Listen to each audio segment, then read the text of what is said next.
Laboratorio 3 del curso Control Electrónico del Equipo Pesado. Programación con bloques de funciones. Bueno, para la primera experiencia nos pide programar el PLC con bloques AND y OR en un circuito electrohidráulico donde usaremos una válvula 4.2. La primera condición que nos da es el vástago sale al presionar S1 o S2. Para esto usaremos el OR.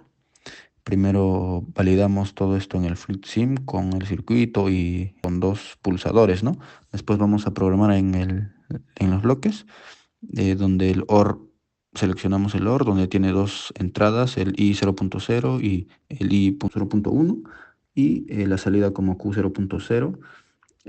La condición nos pide que al presionar un pulsador salga el vástago, ¿no? Y esto se va a cumplir con el OR, ya que de acuerdo a la tabla de la verdad, cuando un 1 y un 0, la salida sería un 1, por ende el solenoide se va a activar. Y para la otra condición nos dice que el vástago sale al presionar S1 y S2. Para esto usaremos el AND, ya que el circuito va a ser el mismo, ¿no? Pero nos dice que al presionar ambos pulsadores tiene que salir el vástago. Entonces, esto se cumple por la tabla de la verdad también, ya que nos dice que en el AND, al al presionar los dos pulsadores nos va a dar uno y uno, y la salida por ende va a ser también uno, y así el solenoide se va a activar y el vástago va a salir. Experiencia 2. El vástago sale al presionar S1 y retorna con S2.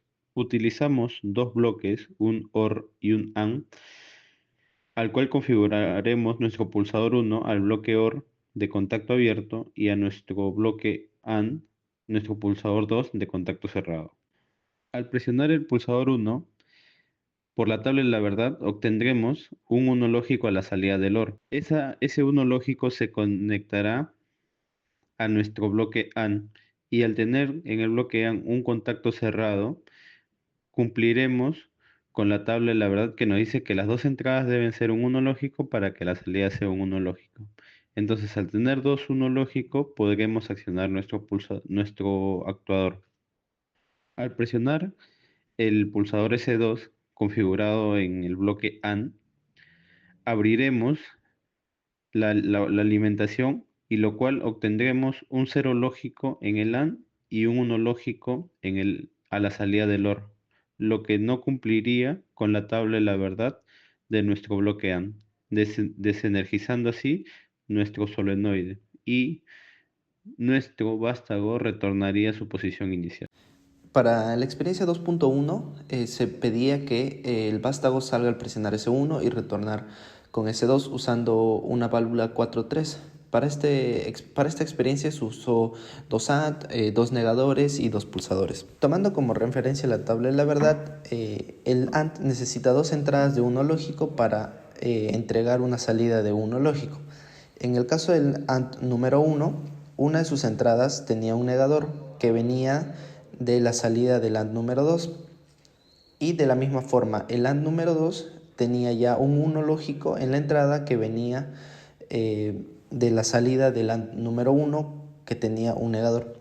Para esto solamente necesitamos, para cumplir la tabla de la verdad, un 1 lógico más, que en este caso lo íbamos a completar cerrando circuito a través de los pulsadores. Cabe resaltar que esta experiencia nos ayudó a entender que nosotros podemos hacer distintos tipos de configuraciones con los bloques.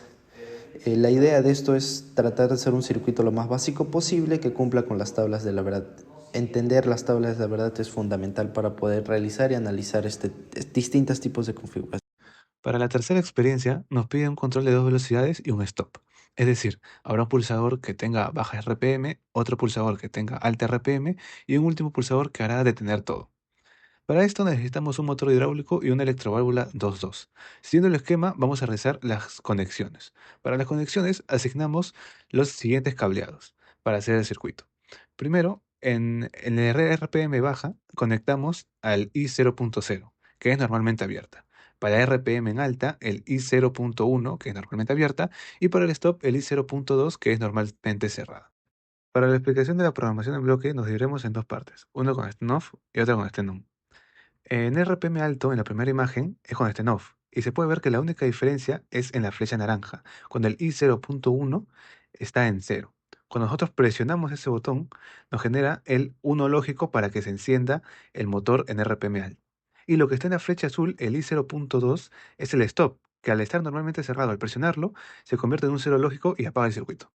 Para el RPM en bajo, también tienen estas dos partes en off y en on. Como se puede ver en la flecha naranja, al igual que el anterior ejemplo, tiene un 0 lógico, que al presionarlo convierte en un 1 lógico, lo que hace que llegue un 1 lógico a la salida. Y al igual que el anterior ejemplo, como se puede ver en la flecha azul, el I0.2 es el stop, que al presionarlo hace un 0 lógico, lo que hace que se apague el sistema.